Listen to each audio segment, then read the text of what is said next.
Bom dia, Campus Party! Bom dia! Ei, Ai, que tudo animação! bem com vocês? Nossa senhora! Eu tava pensando Parece ontem. que não, mas tem plateia hoje. Tem. Eu acho que metade Olha. da Campus Party tá dormindo e a outra... Não, 90% tá dormindo e os 10% estão aqui. E eles estão dormindo aqui atrás, né? É. A gente, tem que falar bem alto que os caras vão ver. Mas, esse Eles vão chato de acordar. novo. A gente sempre começa o programa, o Iberê não deve ter assistido ainda, falando porcariada, né? Antes de se apresentar. Eu tô falando que eu ia começar falando que eu me sinto um excluído dessa mesa aqui. Por quê? Porque eu sou a única pessoa daqui que não tem uma filha chamada Helena. Ah, é verdade. E aí eu acho... É justo. E aí esqueci. Até Pô, onde aí eu- tem que ter muita coincidência. Nesse momento entra uma criancinha gritando papai! E chama Helena, E chama né? Helena por Nossa, acaso. Que assustador. Eu tava pensando ontem se eu teria coragem de ser campuseira. Vocês teriam? Velho, se eu tivesse 18 anos, eu tava aqui fazia 15 dias já. Agora com 36 já é meio pesado, Não sei. Um dia talvez. É que sei lá, não, as coisas mudaram muito. Eu não sei não se eu aguentaria Mas ser nem com campuseiro. 18? Ah, não, com 18 é fácil. Não, hoje nem a pau, dos velho. 15 aos 25. Não, hoje é aquilo que eu falei, depende. Depende da situação, sei lá. Você dormiria numa barraca e tomaria banho onde um monte de gente toma banho? Ué, se fosse num camping no meio da floresta, você não ia fazer isso? Você tá comparando isso aqui com um camping no meio da floresta. Não, mas as situações... Não, melhor, tem água encanada, é melhor do que o camping no meio da floresta. Sei lá, depois do deserto as coisas mudam um pouco na sua você cabeça. ficou no Você fala, deserto. tudo é muito confortável. Então vamos começar o café. Eu sou o Emílio, você é quem? Eu sou o Pirula. E hoje a gente convida o quem? Eu sou Iberê. Aê, Iberê! Porra! Veio aqui nos prestigiar às 10 da madrugada, na Cacete. sexta-feira. Tiramos ele da casa dele, ele chegou antes da gente no Tiramos café ele com da quê? cama. Quer dizer, Olha. café com água, né? Ou água com quê? Não sei. A gente pediu café pro cara dos Três Corações, deu pra perceber que ele foi muito Olha eficiente só, não, a moça... entregando café Não, pra não, não, gente. olha ali. Ah, não, mas daí as nossas colegas são muito eficientes. Ah, Muito nossos bom. colegas... Você vai chamar a tua mulher de obrigado. colega? Ó, que você vai dormir no sofá, hein? Vai dormir no sofá. Eu não ia, né? Agora eu vou. Ela Bom, não tinha percebido. Vai dar café pro Pirula, já sabe o que vai acontecer, né? Vai dar merda. Eu não vou desligar até as 10 da noite de amanhã. Nossa, é insuportável. O Café com Quê, não sei se todo mundo aqui conhece, é um programa que a gente fala de variedades. Nossa. E a gente... variedades mesmo. A gente fala de cocô, você imita filósofos. Que Na mais verdade, você já fez? Na verdade, e tudo mais. E uma outra coisa que a gente faz no Café com Quê com frequência é trazer convidados. Então, se Pra você... falar besteira com a gente. Pra falar besteira com a gente. Essa é a ideia. Não, vai ter, Não, tô enchendo o saco só, pode falar. Não, agora o Iberê tem um microfone só pra ele, porque ele é o convidado. O Pirula fala alto.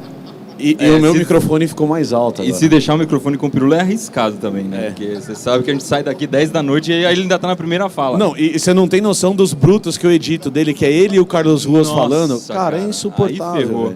Velho. Uma hora e meia de bruto e é só o Pirula se apresentando. É horrível. Ele falando bom dia, meu nome é Pirula, é o que aparece no vídeo. O que aparece no meio eu corto, que são 45 minutos dele falando os títulos dele. Né? Ai, que bom.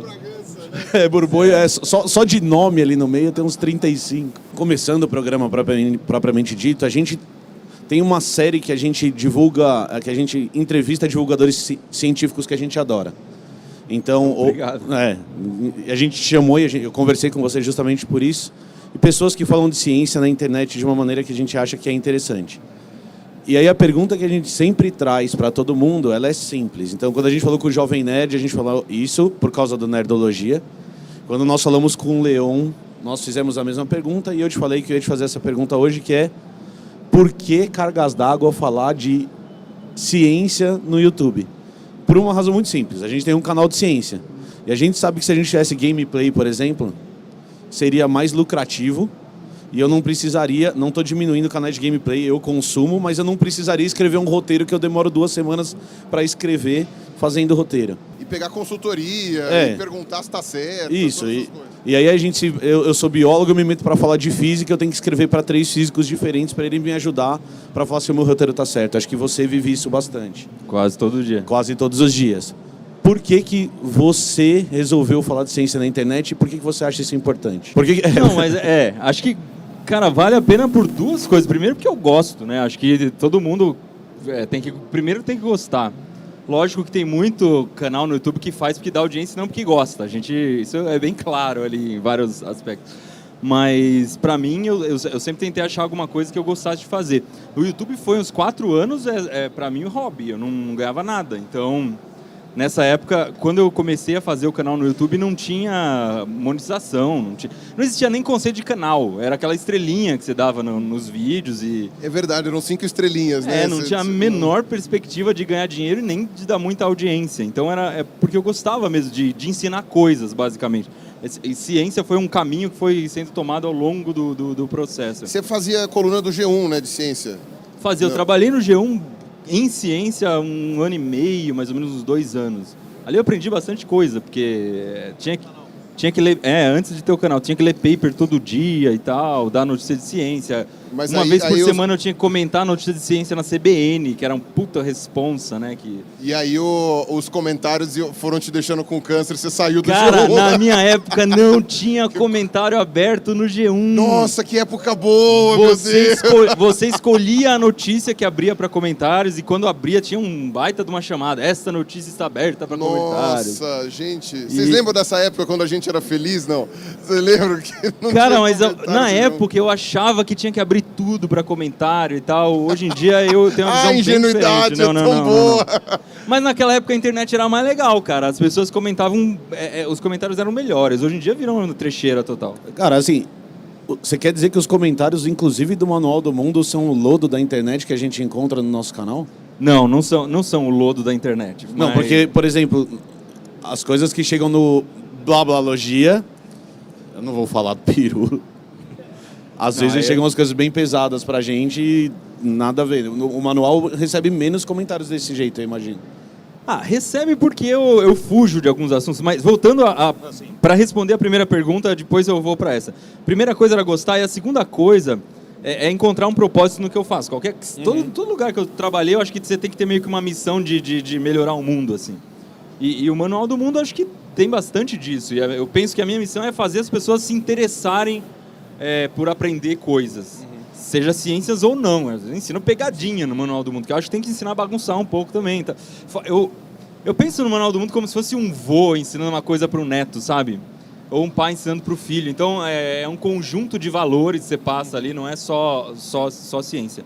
Mas eu acho que a missão por trás disso é você conquistar as pessoas para elas começarem a gostar de aprender, serem mais curiosas, quererem destrinchar coisas, né?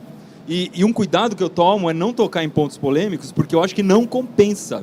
Porque uma vez que você começa a falar de política, por exemplo, metade do teu público vai embora, e não é por perder audiência, mas é porque metade do teu público não vai se interessar mais por nada do que você falou. Então, peraí, eu acho que não vale a pena. Eu acho que vale a pena ser mais light e pegar um público maior. Mas aí, lógico que a gente precisa de canais que pegam mais pesado.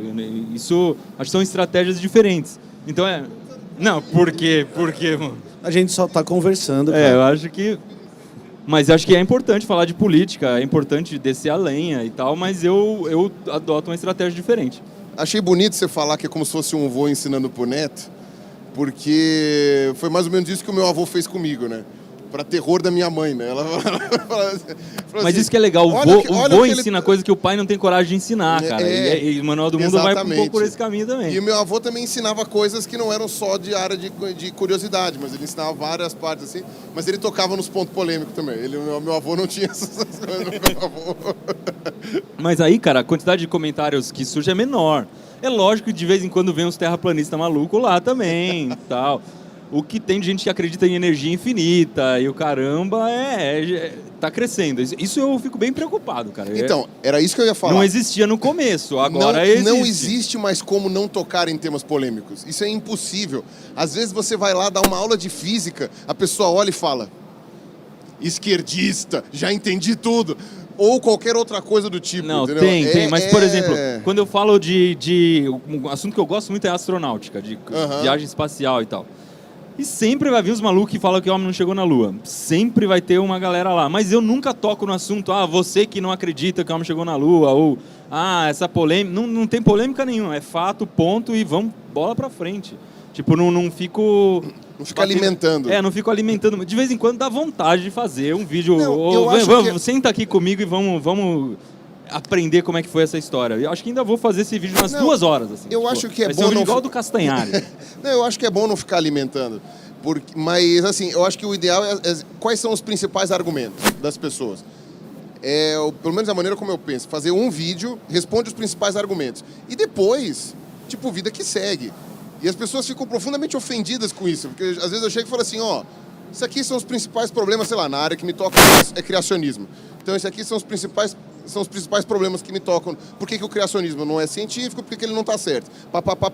Vida que segue. Esse vida que segue... Não existe a vida que segue. Não, as pessoas ficam ofendidas. Os caras vão comentar forever lá embaixo. Não, as pessoas ficam ofendidas. Elas falam, você fala como se o criacionismo não existisse. Ponto. Você fala como se não desse para levar a sério. Desculpa. Ganhei o microfone. Olha só. Não, tira. Então, você fala como se não pudesse levar a sério. Aí é uma coisa que pra você não entra em discussão, entendeu? Pra mim, a mesma coisa. Não entra em discussão de falar se o homem chegou na Lua ou não. Acabou. Não tem essa história. Tipo, eu tenho uma lista de uns 5.000 argumentos pra falar, né? Então, você não... Eu acho que a gente tem que tomar um pouco de cuidado. Eu concordo que existem canais como o seu, que tem que ter uma postura escolhida a priori de ser um canal que não vai entrar nessa briga, mas eu tenho um receio da gente ficar não com medo de brigar, mas da gente cansar da briga, porque daí a gente vai dar voz para o maluco e o maluco vai ficar falando sozinho, e a hora que o maluco fala sozinho, ele tem o poder de atrair mais gente. Então, assim, eu concordo que às vezes cansa da gente ficar falando que a Terra não é plana. Que, cara, a gente não devia estar falando 3.000 anos depois que a Terra é redonda. Não foi ontem que a gente descobriu que a Terra é redonda. Só que, eu não estou falando... O manual ele tem um posicionamento diferente de outros canais. Mas o medo que eu tenho é esse, que às vezes a gente canse, cara, porque toda vez eu vou ter que ir lá falar que a Terra é redonda, toda vez eu vou ter que ir lá falar que o cara chegou na Lua, vai chegar uma hora que eu vou estar de saco cheio, eu vou falar, foda-se.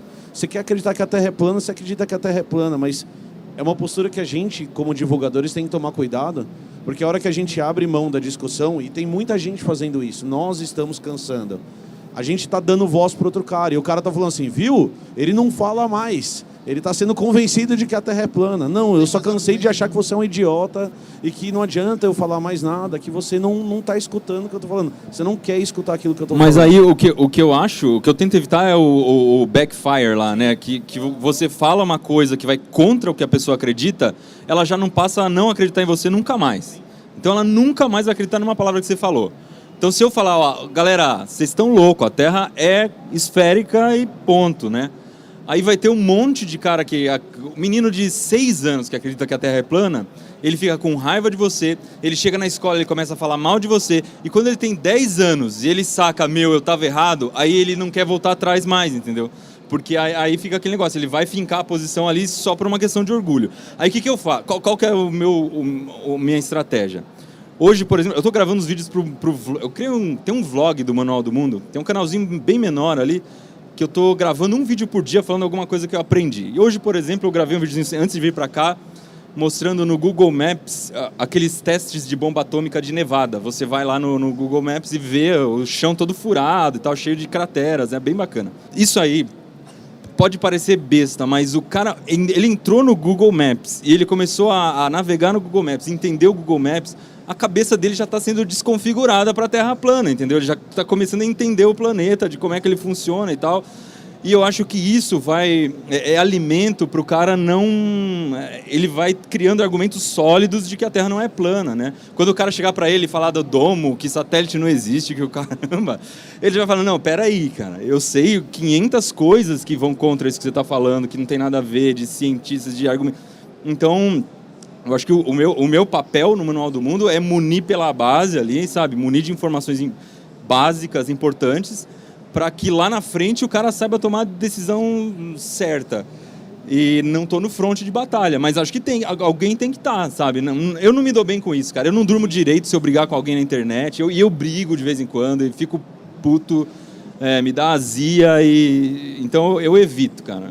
Não, uma coisa que o Takata tinha me convencido, o Takata existe, né? Primeira coisa que eu descobri esses dias que o Takata existe. É verdade, que ele não é, não. O Takata, Roberto Takata, ele é o como é que pode dizer? O cientista onipresente. Ele está sempre online. Ele é o Splinter da divulgação científica.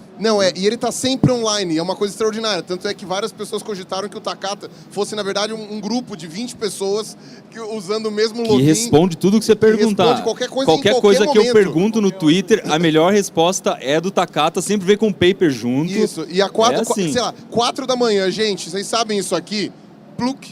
Sigam o Takata no Twitter, RM Takata com K, hein? É isso aí. E aí o que acontece? Uma coisa que o Takata me convenceu, que é uma coisa que faz muito sentido.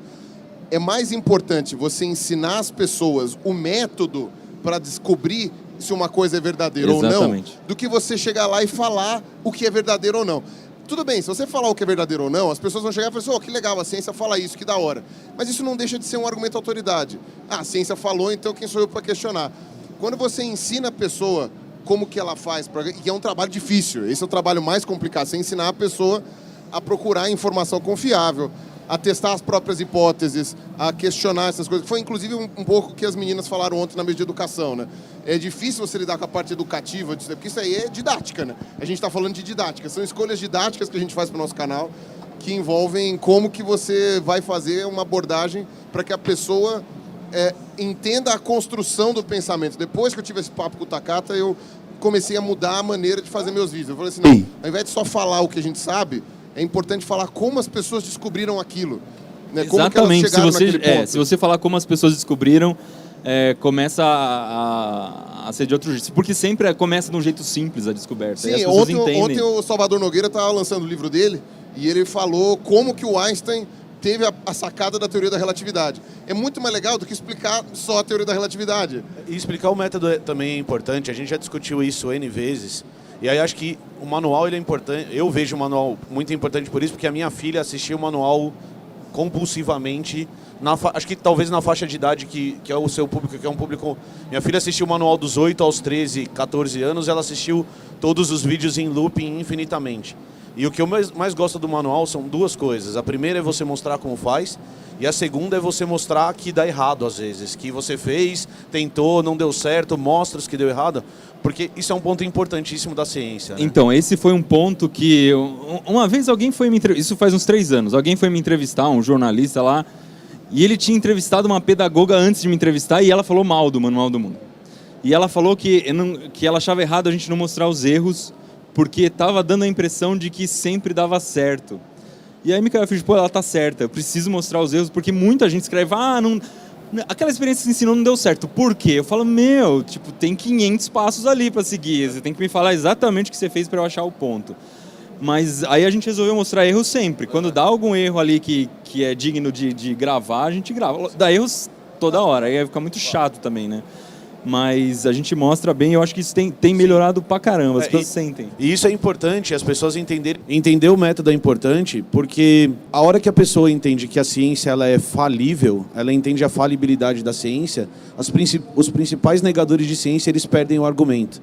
Porque o argumento que a gente escuta muito é, a ciência está errada, aquilo que os caras falaram antes estava errado. Se aquilo está errado, tudo está errado. É a falácia que a gente mais escuta. Eu escuto muito, tipo assim, esses cientistas não sabem de nada, eles estão o tempo inteiro trocando de ideia. O ovo a gente não sabe se é bom ou ruim até hoje. Não, desculpa, não sabe. Trocar de ideia, a meu ver, é um sinal muito melhor do que você ter sempre a mesma ideia, né? Principalmente se você está baseado em dados e informações. Então você tinha um dado antes, você tem um dado depois que desmente aquele, e esse dado é mais preciso, você joga aquela ideia fora e coloca uma ideia nova.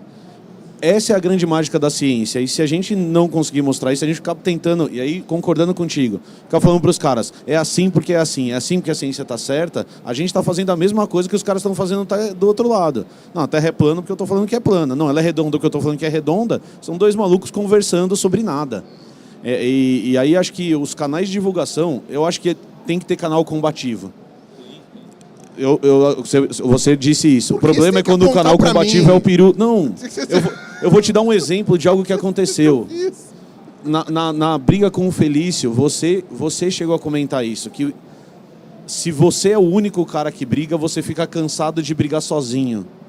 E aí, quando a gente fala de canais de ciência e a gente tem um movimento sendo formado para isso, é porque realmente precisam de canais que não são combativos, que estão fazendo um trabalho de base, que estão ali falando, mas a gente precisa de canais que se apoiem e que falem. Então, pô, tá falando de aquecimento global, tem o canal de física, ele tem que fazer um vídeo apoiando aquilo que o outro canal falou.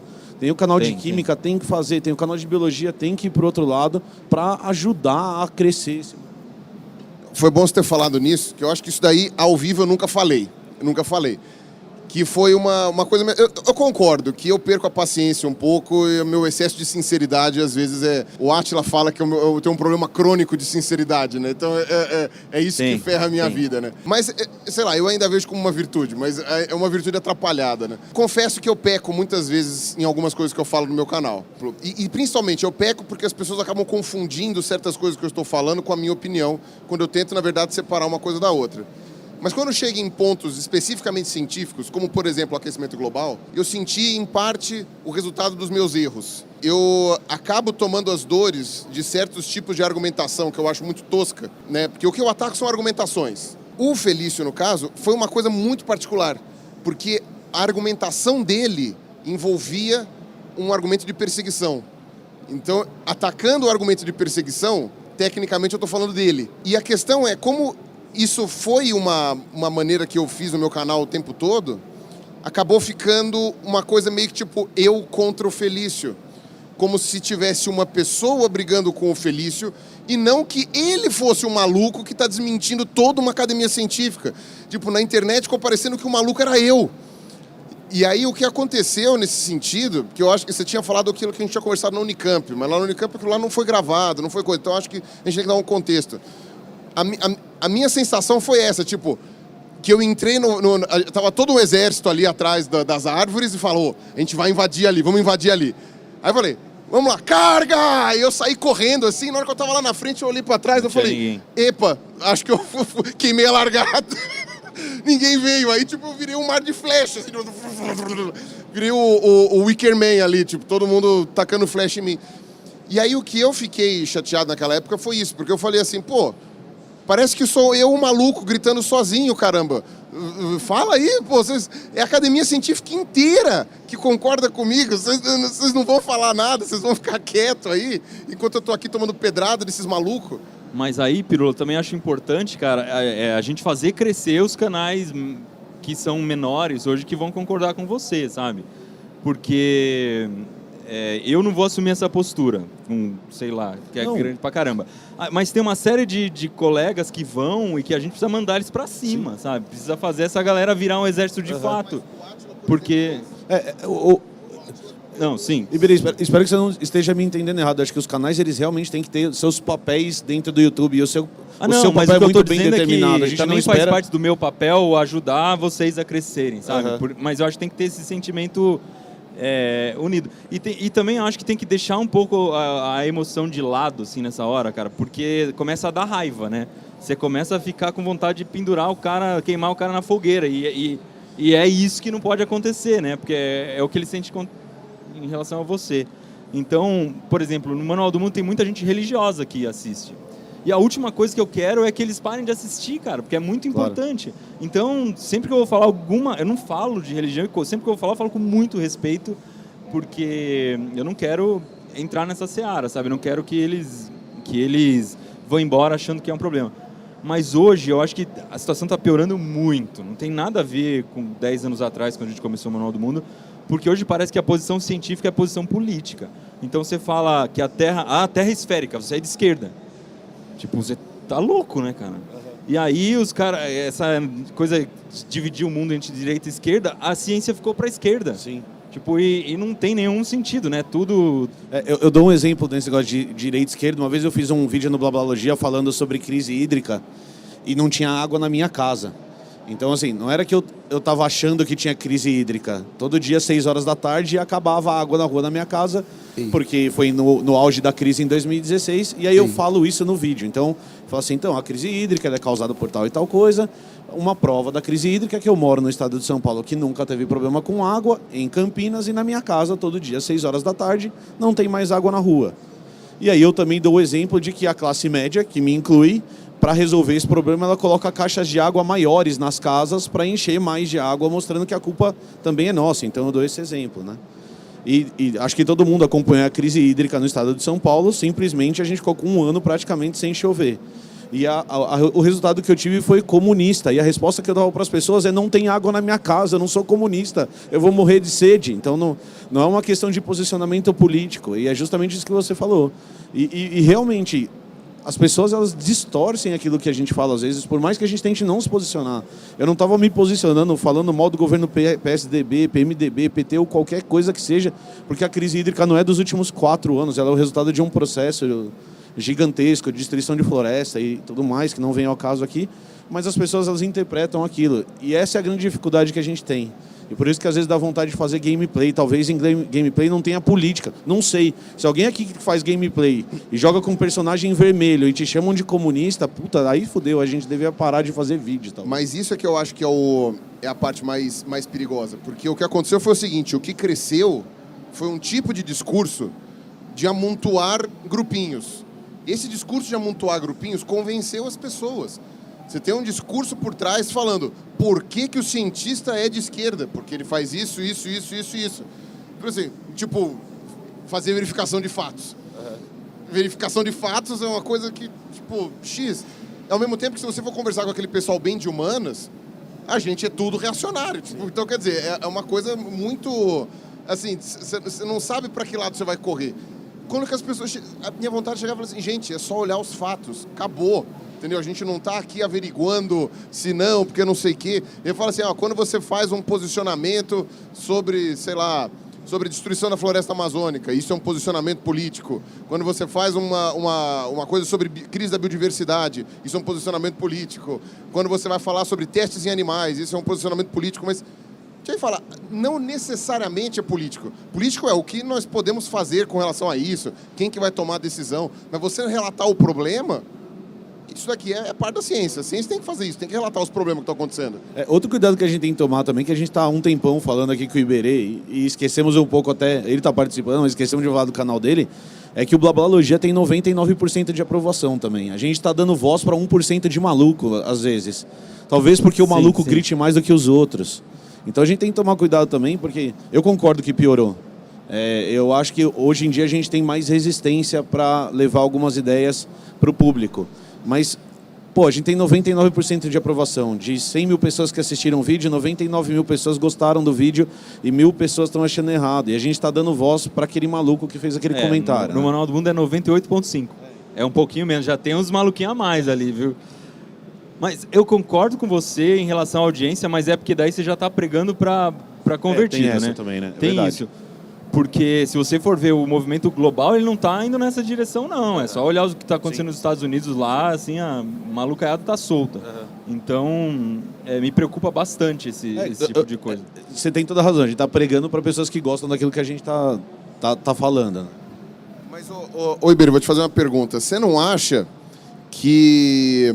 Por exemplo, a internet é um tipo de veículo maravilhoso que fez com que a gente conseguisse fazer o que a gente gostava de fazer, já né? Foi, né? Foi um dia, foi, assim. Não, né? então a gente já está respondendo. Daqui 50 anos a gente vai falar, nossa, na minha época a internet era legal. Era legal. Então, o que eu estava pensando é o seguinte, ao mesmo tempo que a internet permite a existência do Manual do Mundo, por exemplo, que ensina milhões de pessoas, ou que aguça a curiosidade de milhões de pessoas, a internet também dá voz para maluco, e principalmente... Tava sem microfone, que bom. Que bom que tava sem microfone. Nem sei o que é, mas ele não cara aprende. Do Pirula. Então, e o interessante é que a internet dá voz para maluco, e principalmente, o maluco não se sente sozinho. Porque antes, né, eu usava a Terra plana de piada. Quer dizer, eu ainda uso de piada, mas só que as pessoas agora se ofendem de verdade. Né? E o que acontece? Isso em 2 anos, né? Coisa de 2 anos para cá. Antes disso, você falava de Terra plana, todo mundo... Agora o pessoal, respeite minhas ideias. Eu falei, não.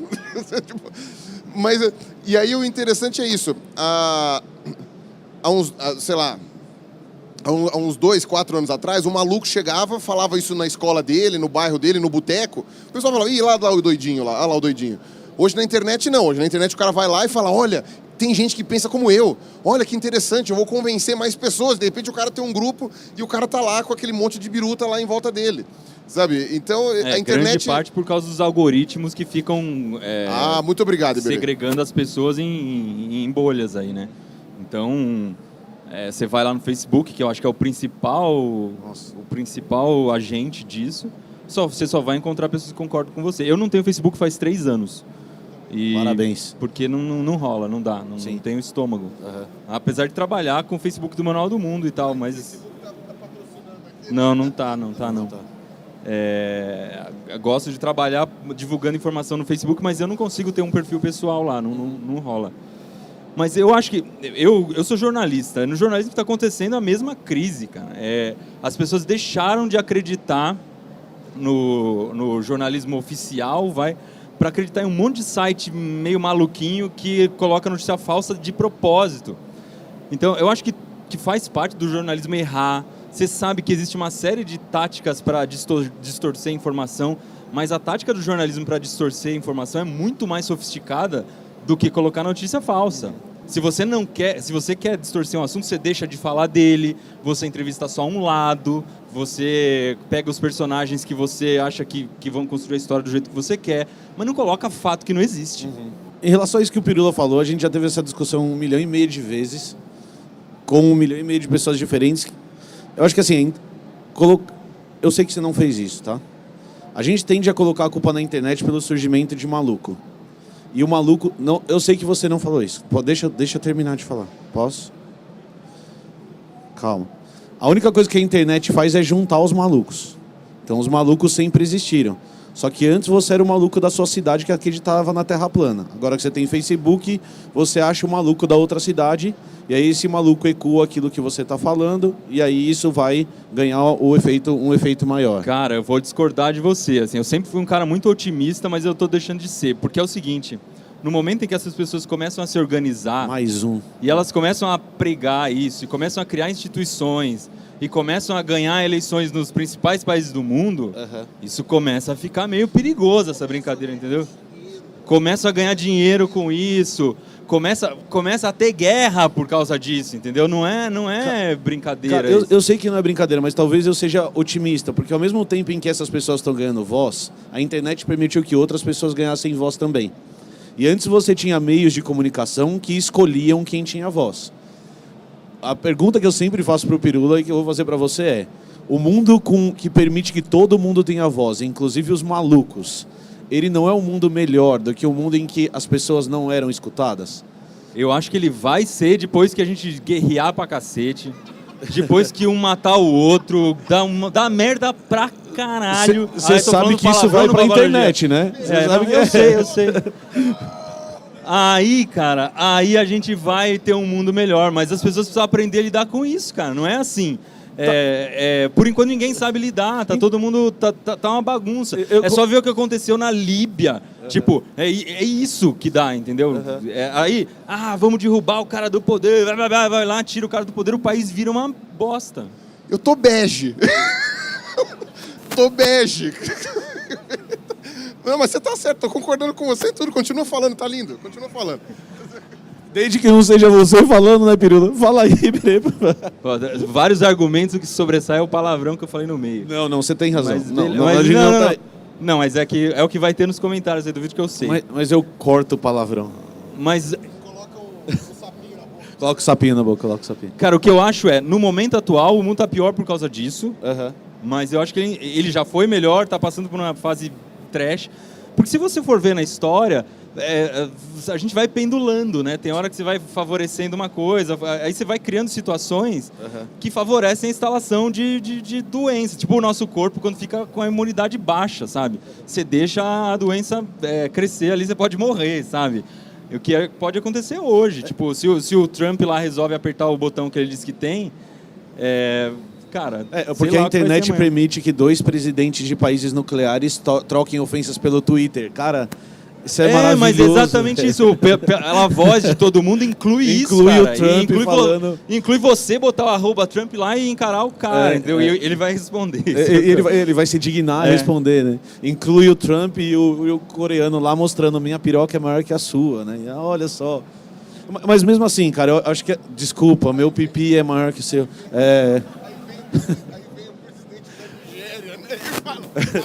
Nossa. Metade desse Blabalogia vai ser cortado na edição, cara. Vai ser. Quem tá aqui, olha, quem tá aqui, desliguem os celulares, isso aqui tá tudo em off. E a gente quer monetizar o canal aí. A gente quer que a Três Corações patrocine a gente. A gente fala de Fê Calome da piroca do presidente da Nigéria e a gente quer ganhar dinheiro com essa porra. Mas, cara, assumindo que o cenário seja esse, que a gente tá numa situação em que favoreça esse tipo de pessoas que gostam de desacreditar a ciência, tomarem o poder e etc.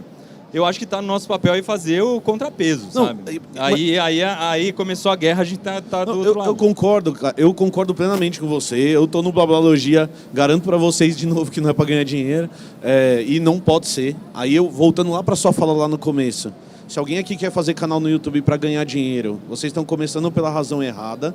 Então a gente precisa fazer algo que a gente goste, porque o Iberê ficou 4 anos sem ganhar dinheiro, e se a gente for pegar a maioria das histórias do canal de canais de sucesso, eles são exatamente da mesma maneira. Então 99% dos caras que são enormes hoje, que vocês veem e falam, eu quero levar a vida do Cauê, volta nos 3 primeiros anos da vida do Cauê lá, é ele falando sozinho para a internet e continuando trabalhando, fazendo aquilo que ele gosta. Mas eu ainda tendo a ser um pouco romântico. Eu acho que nesse mundo maluco que a gente está vivendo, esse passo que a gente está passando agora é um passo de aprendizagem, de usar uma ferramenta que é nova, que muda com uma velocidade ridiculamente absurda e que cada vez é mais acessível para todo mundo. Então, eu tendo a preferir o mundo que tem os malucos, mas que a gente pode se posicionar contra esses malucos, do que um mundo em que alguém vai estar determinando o que pode ou não ser falado. 2 coisinhas. Primeiro, que ela acabou de me avisar que não adianta cortar porque a gente está ao vivo no streaming ali. Oi, gente. Tudo bem com vocês? Oi, Trump. Oi, Kim. Oi, presidente da Nigéria. Então, segunda coisa, continuando aquilo que você tinha falado, Iberê. Com relação a essa parte, eu vou tentar ser otimista agora. Tentar ser otimista. É um trabalho difícil. Você não acha que o que a gente está falando... A internet é como se fosse uma pessoa... Tá. Então o que acontece? Quando você é criança, você está aprendendo as coisas. Então tudo é uma novidade, tudo é uma maravilha, tudo é uma coisa extraordinária. Eu acho que a gente está na adolescência agora, né? Isso. Você chega na adolescência, você tem aquela ilusão de que você sabe muita coisa. Você não sabe porra nenhuma, mas você acredita que sabe e começa a peitar as autoridades. E depois, quando você chega na fase adulta, você começa a perceber que você era um arrogante na adolescência e que, na verdade, você não sabe porcaria nenhuma e abaixa a crista. Será que a gente está na adolescência, então talvez daqui a uns 5 anos... Eu falei isso pro Sérgio Sacani, agora ele me sacaneia todo dia. Ele manda assim, o Pirula falou que daqui a 5 anos a gente vai ser valorizado. Eu falei assim, não é que eu falei, que eu acredito, se for seguir a tendência, é que a gente chegue numa fase adulta. Eu acho que sim. Não, respondendo, deixa eu deixar minha posição clara. Eu prefiro, sim, um mundo com internet em que as pessoas possam se expressar individualmente e tal. Mas eu acho que isso tem efeitos colaterais, isso é fato, sabe? Mesmo preferindo esse mundo, eu sei que ele traz problemas e que esses problemas podem levar, inclusive, a guerras. Tipo, e levaram mesmo. Você vai pegar essa primavera árabe e tal, ela é bem complicada, sabe? Muita gente morreu nessa história. Está morrendo. Está morrendo e tal, e não está chegando a conclusão nenhuma no fim, né? Tá uma bagunça ainda. Agora, isso pensando no ambiente global. Se você pegar... Vou dar coisas... exemplos bacanas agora. Pensando só bem no nosso mundinho aqui de YouTube, de ciência e tal. Os canais grandes, os canais gigantes estão começando a falar de ciência. Então, o Castanhari está fazendo um programa de ciência que é muito legal, sabe? O Lucas Neto criou um quadro de ciência no programa, de experiência no programa dele, sabe? E eu gosto disso porque eu me sinto um pouco responsável por ter trazido, sabe? Pô, tá dando audiência, vamos fazer uma coisa parecida, vamos fazer uma coisa bacana e tal. O público dele é mais novo que o seu, e eu fico super feliz, você vê, peraí, tá bastante gente falando disso. Então, o público dele é bem mais novo. Você fala, pô, tá envolvendo, tá criando um movimento bacana, né?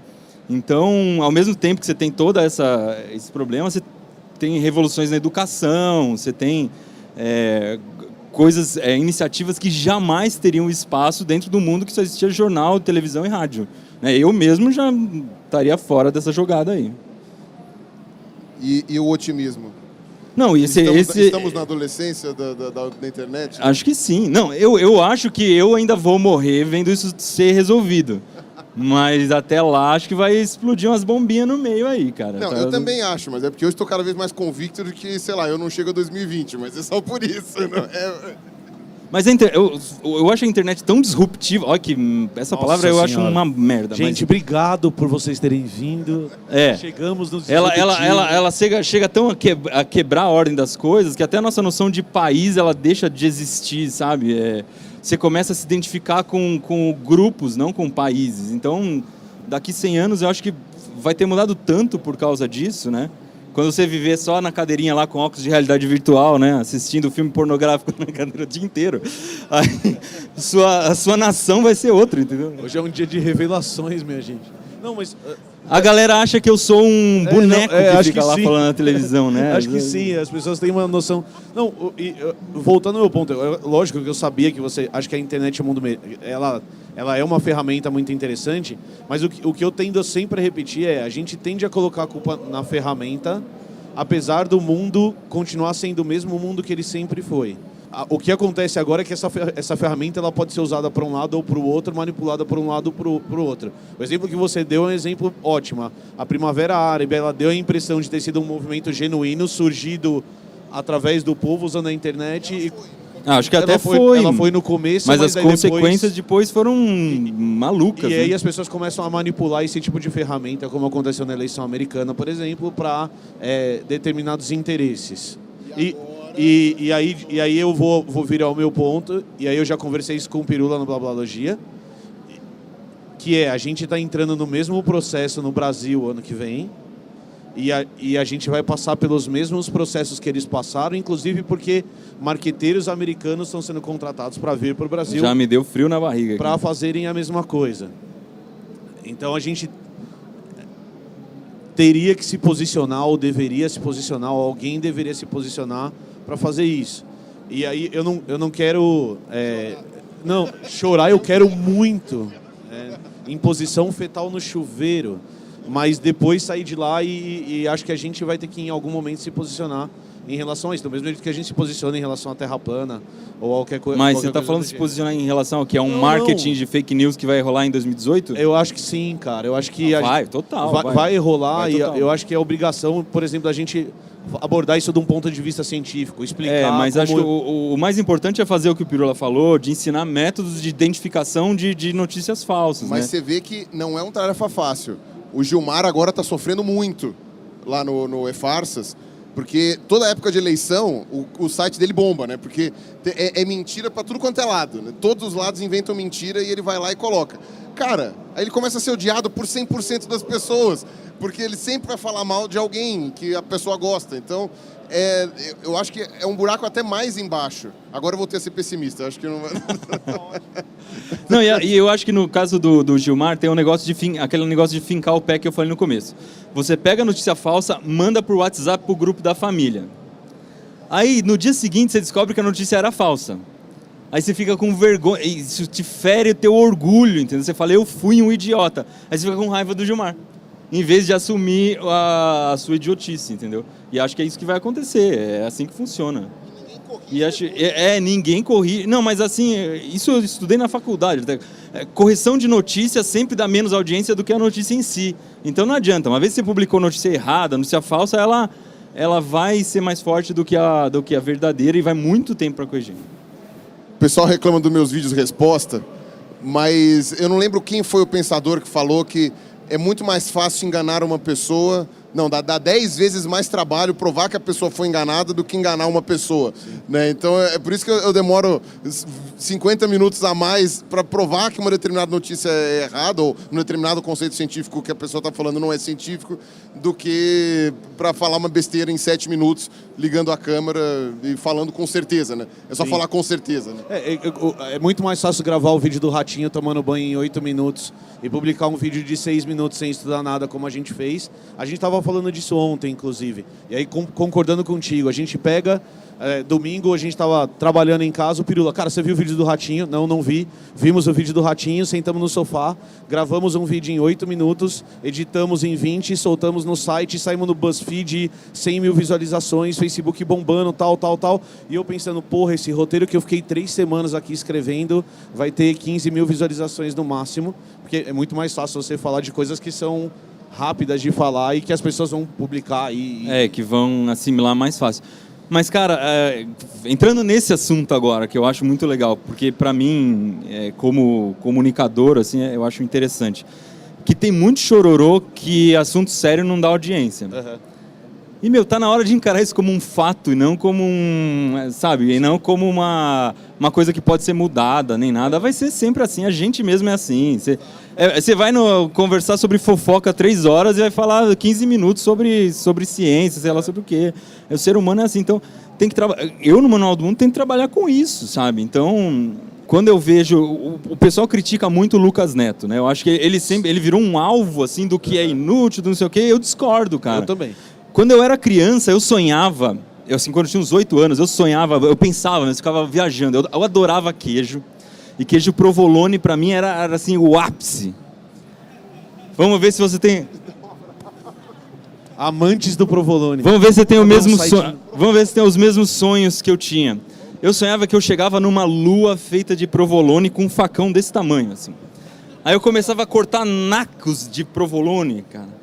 E eu construía um iglu de provolone e ficava lá dentro comendo loucamente até explodir. As paredes do seu iglu, é isso? Outro sonho que eu tinha era nadar numa piscina de pipoca. Que eu gostava muito de pipoca. Eu falei, putz, um dia eu vou pegar, fazer muita pipoca, encher uma piscina de pipoca e pular dentro. Aí quando eu vi o Lucas Neto se banhando com Nutella, eu falei, cara, é aquilo, era exatamente o que eu sonhava quando era criança, sabe? Então ele tá meio que realizando os sonhos que a molecada tem, por mais bizarro que seja, e que eles gostam disso, sabe? Por isso que eu não ataco, eu acho que é um jeito muito louco de se comunicar e de fazer um entretenimento diferente. Claro que você vai ter crítica contra desperdício de comida, não sei o quê, mas a essência em si não é do mal, entendeu? Eu acho engraçado. Eu concordo plenamente. A gente estava conversando disso com o Paulo Cuenca, e ele tem a mesma posição que você, e eu falei para ele, cara, banheira de Nutella. Ele falou isso, ele falou... E aí eu lembrei de uma coisa que a gente comenta, que é, eu assistia a banheira do Gugu domingo à tarde, quando eu era criança. Porque eu tinha 12 anos, e além de eu assistir banheira do Gugu, eu torcia para um peitinho vazar, porque era por isso que eu estava assistindo banheira do Gugu. O meu interesse na banheira do Gugu, quando eu tinha 14 anos, não era no sabonete que estava no fundo da banheira. Todo mundo eu tô olhando a cara do pessoal, acho que ninguém assistiu essa porcaria de banheira do Gugu, hein? Lembram disso? Não? Uba, uba, uba, uba. Pra quem não tem ideia do que a gente tá falando, era uma banheira de hidromassagem que entravam... Acho que era um casal normalmente, né? Não, no começo era um casal, depois era o Tiririca com qualquer gostosa genérica. Eles jogavam um sabonete na piscina cheia d'água e a mulher de biquíni, os dois tinham que achar o sabonete. E sempre rolava lá de arrancar o biquíni no meio e aparecer coisa. Às 2 horas da tarde. Sem querer, de repente. Assim. Aí a pergunta é, a primeira, será que esse conteúdo seria monetizado como Friend Family no YouTube? Acho que Eu não. acredito que não. E passava no Gugu às 2 horas da tarde, entre uma propaganda de sabão em pó e uma de colégio ou qualquer coisa que aparecia no momento. Então esse é o primeiro ponto. A banheira de Nutella ela é muito menos agressiva, na minha opinião, do que isso. O segundo é isso que você falou. Eu acho ela quase nada agressiva, ela não é nada agressiva. O segundo é isso que você falou. A gente tem o Blablalogia, a gente publica vídeo de ciência todo dia e nem eu consigo assistir os vídeos do Blablalogia todos os dias. Por quê? Porque, eu tô assistindo o gameplay ali, porque é muito mais divertido. A gente gosta de entretenimento e critica quem faz entretenimento. Então, esse seu ponto é importante. O Blablalogia nunca vai ter, ou a gente não enxerga ele com 24 milhões de inscritos como o Whindersson, ou fazendo 3 milhões de visualizações como um vídeo de Minecraft, que tem um moleque de 12 anos que assiste aquilo em looping. Cara, mas aí eu acho que a gente tem que desenvolver estratégias para chamar as pessoas. Por exemplo, quando estourou o negócio do hand spinner, eu fiz 2 vídeos que eu tenho... Um dos vídeos que eu mais tenho orgulho de ter feito. São 2 vídeos. O primeiro é um hand spinner magnético, era o título.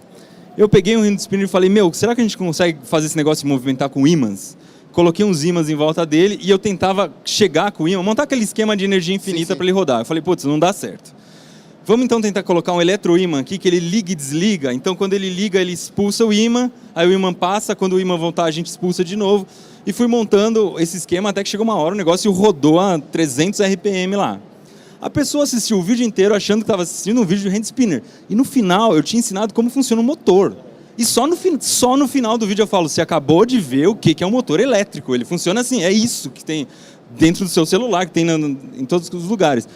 E, cara, esse vídeo deu, sei lá, 2 milhões de views na primeira semana. E porque você pega um assunto que está na moda e consegue espremer e tirar o suco dele. O segundo vídeo foi de hand spinner também. Tinha um meme lá, que era um cara que colocou o Mario em 3 posições diferentes. Quando ele rodava, ele conseguia ver o Mario andando, porque coincidia lá com o frame rate da câmera.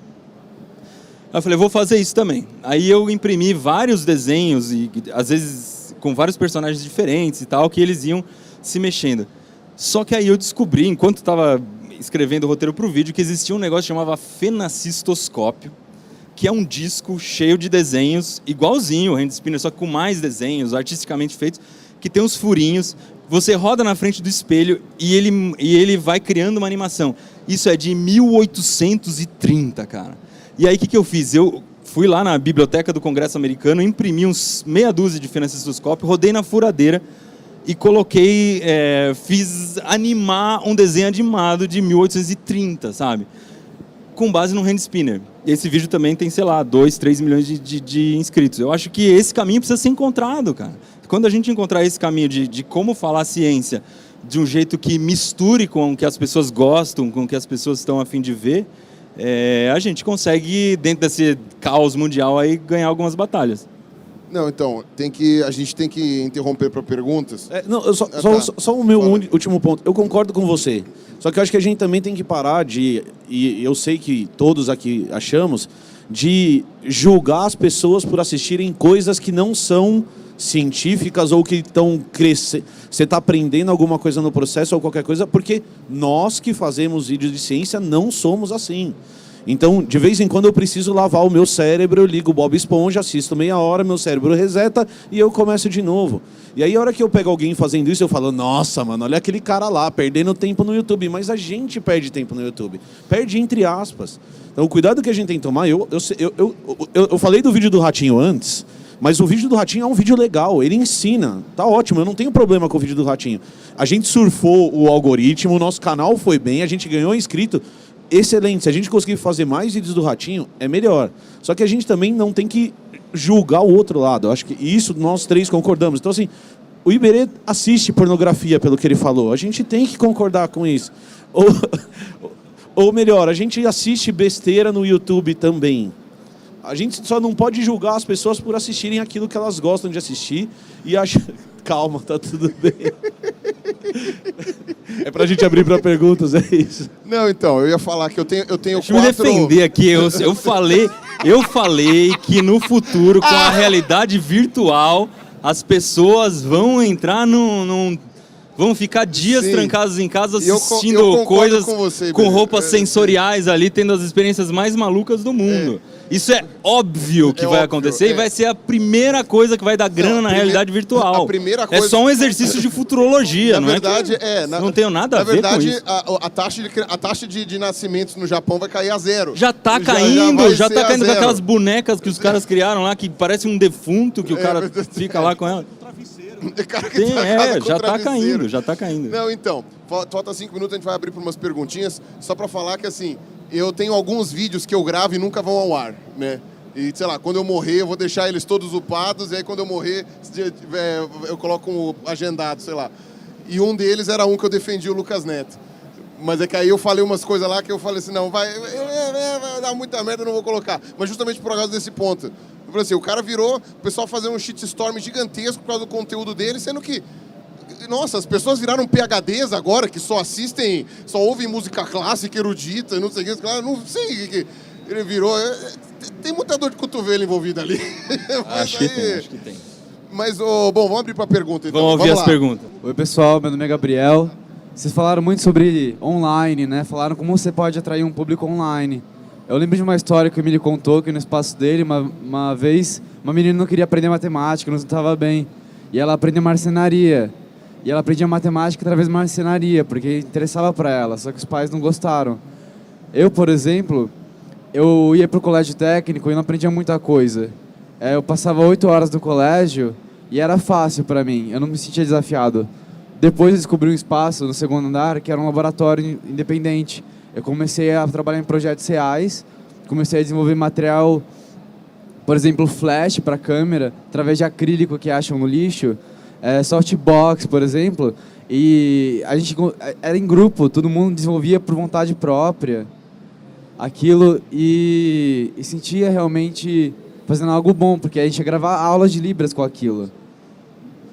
Agora eu estou na faculdade e lá eu não faço nada, porque a faculdade ela não aplica realmente. Você não sente que a matemática, por exemplo, que eu aprendo é aplicável, vem para o mundo real. Eu passo 4 horas todo dia lá na Unicamp, por exemplo, e meu dia todo é ócio. E eu fiquei com depressão, eu fiquei com ataque de pânico, porque eu sentia que eu precisava desse estímulo. O que vocês estão fazendo, por exemplo, no Espaço do Emílio, para trazer isso para a galera, para trazer inovação, usar tecnologia? Acho que tem alguns pontos que a gente tem que falar. Em primeiro lugar, que o meu espaço fechou, então... e eu vou te explicar por quê e eu vou incluir isso na resposta. O problema que a gente tem é que a expectativa do aluno e a expectativa dos pais, sociedade, governos e assim por diante, elas são díspares. Então, por que a escola é do jeito que é? Ela é porque você tem uma construção de escola e de sociedade que leva a essa ideia de que a gente tem que ter o conteúdo. Então, e aí a escola ela está muito mais voltada para o vestibular e para aquilo que a gente espera do aluno no futuro do que para aquilo que o aluno quer. O segundo ponto que a gente tem nisso é que nós temos uma dificuldade quando a gente fala de educação, que é de escalonar a educação. Então, nós temos milhões de alunos no Brasil e fazer uma revolução na educação que resolva o problema de anos para esses milhões de alunos é algo extremamente complicado. É muito difícil você construir laboratórios como esse que você frequentou para milhões de pessoas num país do tamanho do nosso. A gente precisa achar soluções que sejam mais simples do que essa ou que sejam aplicáveis em cada ambiente de acordo com a realidade de cada ambiente que está inserido. O terceiro ponto que eu vou te falar é, cara, a faculdade é uma merda, cabe a você, desculpa, eu vou ser bem grosseiro com você. Cabe a você transformar o seu dia em algo produtivo.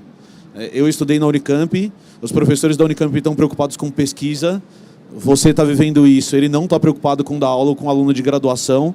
Se a gente for ficar esperando esse cara se mexer, ele não vai se mexer nunca, porque ele vai dar a aulinha merda lá que ele dá.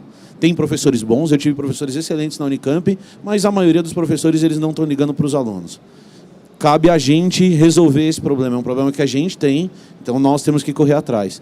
E quando eu resolvi entrar no YouTube, quando eu montei a minha escola, eu acho que o papel que a gente tem no YouTube, e essa é a minha visão, não me entendam errado, o papel que a gente tem no YouTube é o papel de estimular a pessoa nas mais diferentes áreas para que ela ache aquilo que ela gosta e ela corra atrás.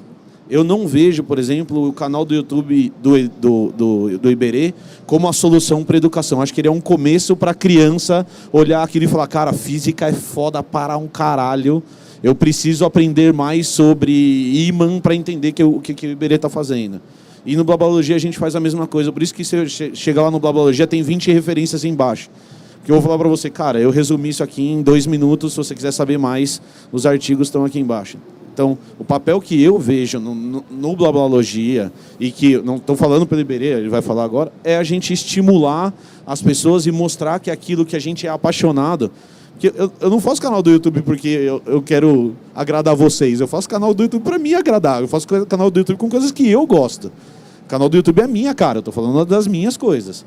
Só que eu acho aquilo tão foda, tão da hora, tão bonito, que eu não consigo entender por que você não gosta. Eu preciso que você goste também, porque aquilo é legal. Então, acho que é isso. Eu não preciso nem falar que no Manual do Mundo a gente acredita muito que botando a mão na massa você vai gostar mais de teoria, mas eu acho que a partir de um certo ponto, depois que você já gosta um pouco daquilo, você vai surfar na teoria numa boa. Assim, acho importante você ter aula teórica e matemática, principalmente, é um assunto que uma vez que você goste um pouco, você vai botar a cabeça lá e vai estudar horas e horas e vai sentir prazer em resolver problemas, em descobrir coisas novas e tal. Então, acho que a gente não pode descartar a teoria. Também existe uma movimentação aí de falar que tudo tem que ser aprendido na prática. Não. Acho que a prática é um bom começo, mas, querendo ou não, você vai acabar tendo que ter um pouco de teoria e vai ser gostoso se você já tiver uma noção prática. E eu concordo 100% com a ideia de universidade. Eu também estudei na USP, era exatamente a mesma coisa. Tipo, se você não sentar a bunda na cadeira e estudar para valer, você vai passar em tudo com nota 10 sem ter aprendido nada, porque o esquema que aquilo é feito não depende muito mais de você do que da universidade em si. Primeiramente, bom dia a todos. O seguinte, plataformas de divulgação. O YouTube já foi bem melhor. Acho que todos vocês sofreram com isso. Nós temos plataformas de live, temos outras plataformas, mas como se reinventar agora para divulgar conteúdo realmente que vai ajudar as pessoas, conteúdo de educação. Por exemplo, os vídeos de vocês são sempre bem trabalhados, tem roteiro do Pirula, é um podcast toda vez, porque ele estuda, ele deixa fonte e tal, não sei o quê. Então, assim, com o YouTube, com essa porcaria de algoritmo que veio, o que vocês pensam em se reinventar? O que vocês pensam em novas plataformas para divulgar o trabalho de vocês? E parabéns a todos que, cara, aqui está saindo um pouquinho para melhorar a educação e o pensamento crítico no Brasil. Obrigado. Eu vou defender o YouTube. Sinceramente, eu acho que a gente faz muito away em cima assim, pega um problema pequeno e transforma num problema grande nas coisas que acontecem lá. No YouTube existe uma disputa interna gigantesca de quem aparece mais. Tem muito criador querendo aparecer num espaço pequeno. Tem aquela home lá do Em Alta, cabe, sei lá, 30, 50 vídeos ali. E enquanto a gente produz, gente querendo ser profissional deve produzir, sei lá, 5.000 vídeos por dia. Então, essa concorrência não existia antes. Então, é natural que, conforme a plataforma cresça e fique um negócio gigante, seja a principal plataforma de assistir vídeo do mundo, as pessoas comecem a se degladiar lá para ver quem vai aparecer mais. E qualquer critério que o YouTube use para levantar os vídeos vai ser questionado. Mesmo que ele seja muito transparente. Por exemplo, você vai falar só view, vamos contar só view para entrar no Em Alta. Aí vai ter um monte de gente que vai começar com estratégia idiota de ganhar view a qualquer custo para subir lá. Então, essa briga vai ser eterna. Ainda acho que a melhor plataforma de todas para trabalhar, nisso que a gente está trabalhando. Por exemplo, o Pirula, eu assisto vídeo do Pirula como podcast mesmo. Boto o celular virado para baixo, deitar na hora que eu vou dormir e fico ouvindo. Se colocar a ilustração lá, já fique ciente de que eu não vejo. Mas para mim é óbvio que seria um conteúdo melhor se fosse em podcast, mas ninguém ia ver, porque os podcasts não são tão populares, né? Tem poucos podcasts que conseguem a popularidade dos canais do YouTube. Então ainda acho que é a plataforma mais forte e acho lógico que a gente tem que ficar esperto com isso, porque assim como qualquer coisa que cresceu na internet, ela pode acabar, né? Pode ter várias movimentações aí de acabar. E sobre desmonetização ainda, eu acho que é um caminho que tem que ser trilhado em algum momento. Isso é uma pressão dos anunciantes ali que não querem ver o vídeo deles em gente cortando a cabeça e que o YouTube não tem condição de lidar com 5 bilhões de vídeos sendo subidos ao mesmo tempo. Acho que a gente tem que reclamar e tal, mas tem que entender um pouquinho que isso não é fácil de lidar. O negócio é que cada plataforma tem uma linguagem diferente. Alguma coisa que funciona para o YouTube pode não funcionar para o Facebook, pode não funcionar para o Instagram e vice-versa. Você tem que saber usar bem a plataforma. Eu conheço canais que não conseguem crescer no YouTube de jeito nenhum, mas que no Instagram bombam, é um sucesso. Ou que no Facebook é fantástico e o YouTube é saber... Exato. O Procópio é um exemplo, ele é muito maior no Facebook do que no YouTube. Então, tudo depende da maneira como você lida com as plataformas e o que você usa de melhor para elas, né, para cada uma delas. E para vocês terem uma ideia, assim, você falou do YouTube, e o YouTube ele tem alguns problemas, mas a hora que a gente começa a pisar no Facebook, aí fudeu, desculpa o poder da palavra, mas daí a gente está na merda, porque... E nem estou falando tão mal da plataforma, eu estou falando que ela é muito mais fechada do que o YouTube. Então, no Blablalogia hoje, pelo crescimento do canal, a gente tem um gerente do YouTube que eu mando o e-mail e ele me responde na hora em relação àquilo que eu estiver perguntando. Mesmo que seja para falar, não sei, mas eu tenho um contato lá dentro que está me ajudando. Tem um escritório. Tem um escritório que a gente pode ir. Você conhece algum funcionário do Facebook? Eles não existem. Eles são pessoas criadas out of the blue que de repente desaparecem. Ele é gerenciado por ratinhos de laboratório. Sei lá como é que é o negócio. E aí, em relação à estratégia que você tinha perguntado, no Blabologia a gente vai, mesmo falando isso do Facebook, a gente vai começar a produzir mais para o Facebook. Mas eu acho que o principal movimento que a gente tem nos canais de ciências hoje é um projeto que ele anda bem devagar, porque ele não é um projeto simples, mas ele está andando, que é o Science Vlogs. Por quê? Porque daí eu consigo pegar o Iberê, conhecer o Iberê.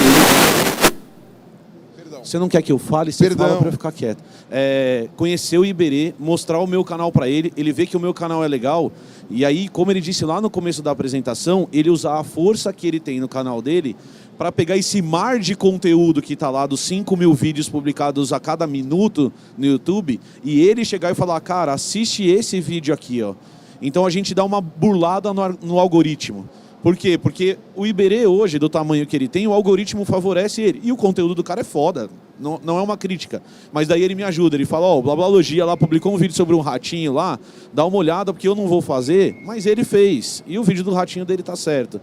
Então, a hora que a gente começa a conversar e os canais de ciência, eles são muito colaborativos nesse sentido, eu acho que a gente consegue fazer isso progredir mais. E a hora que a gente chama o Leon para conversar, que não tem um canal de ciência, mas está falando de ciência, ele fala, pô, eu vou falar lá no canal de vocês, porque isso é legal.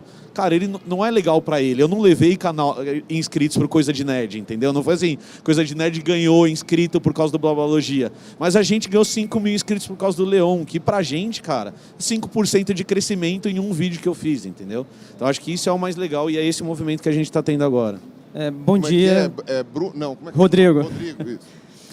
Eu vou fazer uma pergunta sobre pseudociência, certo? Pois bem, muito obrigado. Valeu, vamos pro Merchan. Falou. Não. Vamos classificar assim, existem pseudociências que não são perigosas. As pessoas que, eu quero acreditar em terra plana, quero acreditar em astrologia, não tem problema, só pode acreditar. Só que esse grupo de pessoas, eles acabam dando voz para outros que começam a acreditar que aquecimento global não existe, que robótica vai dominar o mundo, então não pode investir nisso. E aí esse grupo começa a dar força para grupos mais perigosos, que falam que vacina não pode ser tomada. E hoje nós temos sérios problemas com isso. Nós vemos doenças que estavam extintas voltando. Nós temos grupos no Facebook ensinando pessoas a não tomar vacina, da febre amarela, por exemplo, e outros, e isso está se perpetuando. E que tomando, sei lá, chazinho de limão dá o mesmo efeito. Qualquer coisa. O importante é que é um plano do governo para poder nos controlar e matar os pobres. Entendeu? A questão é a seguinte, como hoje, na atual situação da divulgação científica no Brasil, como é que a gente combate os perigos da pseudociência? Isso daí eu vou tentar responder o mais rápido que existe. Eu tô falando sério. Primeiro, não existe... Primeiro, não existe pseudociência inofensiva. Não existe, nem a pau. Não existe justamente por causa disso, porque é o modus operandi, é a forma de pensamento. É como o Tolkien já dizia, todo mal converge para Mordor. Sabe, tipo, tudo vai para lá. Mesmo quem não tinha nada a ver com o Sauron, é ruim, vai para lá, entendeu? Então não tem jeito. Bom, não vou falar nomes aqui. Mas, enfim, todo mal converge para Mordor. Então você vê que há 5 anos atrás, aqueles 3 maluquinhos, cada um que falava uma coisa diferente, um era sobre aquecimento global, o outro era sobre, sei lá, geocentrismo, o outro era sobre vacina. Hoje eles estão trabalhando em conjunto. Então, quer dizer, são pessoas... É o modo de pensamento, é a forma de pensar. Então, você pode ter certeza, o cara que tem uma pseudociência é um combo. Ele não tem uma só. Porque isso é uma forma de pensar. O cara, para acreditar em terra plana, ele nega aquecimento global, ele nega vacina, ele nega evolução, ele nega um monte de outras coisas. Então, não existe pseudociência inofensiva. Todas elas são igualmente ruins. Algumas são mais objetivas, eu diria. Agora, como combater a pseudociência? O primeiro ponto, ensinar como a ciência é feita. Ponto. Você tem que ensinar como que as pessoas descobrem as coisas, por que a ciência tem um método, por que esse método funciona e por que a pseudociência não segue este método. Por que a pseudociência, na verdade, ela pode até seguir até a página 2 e depois ela descamba para paranoia maluca. Entendeu? Por que é que isso acontece? Esse é o único jeito que tem. Agora, infelizmente, a pseudociência anda grudada com entretenimento. né? Não só porque a ficção ajuda às vezes, né? Mas a ficção é um exercício interessante de pseudagem, mas porque as pessoas acham divertido. É legal acreditar, sei lá, em... Como é que é? Anunnaki lá, não? Aqueles... Nos gigantes que viveram, não sei das quantas, nos alienígenas do passado. É mais legal acreditar nisso do que acreditar que, sei lá, o pessoal fazendo escavação e descobrindo pedra. Sabe? Então, você tem que saber driblar isso daí. E uma das coisas que o Iberê faz, inclusive, de uma maneira muito boa, é tentar tornar a ciência de uma maneira um pouco mais interessante, um pouco mais divertida. Para as pessoas verem que falam assim, pô, a gente pode observar um jardim sem ter que enxergar fadas nele, né? Então, observar a beleza de um jardim, né? Sem ter que ver fadas nele. Terminar a apresentação citando Douglas Adams é bonito, né? Você molhou agora, hein? Eu molhei, eu tô molhadinho. Eu tô falando. Tô molhadinho. Gente, vamos fazer os merchans? Vamos fazer os merchans. Se alguém mais quer responder a pergunta dele, eu não sei... Não, agora você falou que você ia responder rápido, demorou 15 minutos e... Que 15 minutos? Meu Deus, eu fui rápido. Deixa só para terminar, pensando que eu sou jornalista, não sou cientista, pensando na mesma linha, o que afeta o jornalismo são as teorias da conspiração, que elas muitas vezes elas se cruzam com a pseudociência, mas outras vezes elas cruzam mais com história, né, com essas coisas. E eu acho que está no mesmo campo, que a gente tem que combater do mesmo jeito. Eu fico muito triste com canais de YouTube que falam de ciência e misturam com teoria da conspiração. Porque aí metade do que o canal fala é muito legal e a outra metade está jogando contra. E aí o resultado final é muito ruim. E as pessoas não sabem a diferença. Não sabem. E eu tenho um ponto que é importante respondendo a sua pergunta, que é assim, ó, cara, eu falar no meu canal do YouTube para 10 mil pessoas, para 100 mil pessoas, e Iberê falar para 2 milhões de pessoas, é um negócio foda. A gente está atingindo muita gente, mas você convencer a tia Cotinha que a pseudociência está errado é muito mais efetivo do que qualquer coisa que a gente consiga fazer.